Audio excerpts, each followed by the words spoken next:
भगवान् गौतम बुद्ध जन्मिँदा साथ कति पाइला हिँड्नु भएको होइन बा कुलले लगानेको कुरा केही पनि छैन है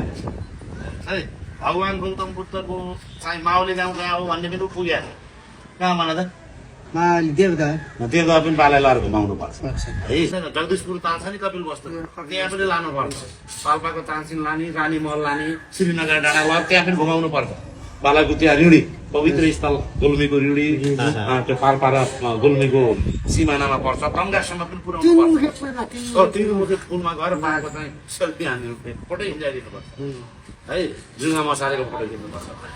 बाला अर्घा खाँचीको अर्घा दरबार खाँची दरबार सुपा देउरालीमा नचाउनु पर्छ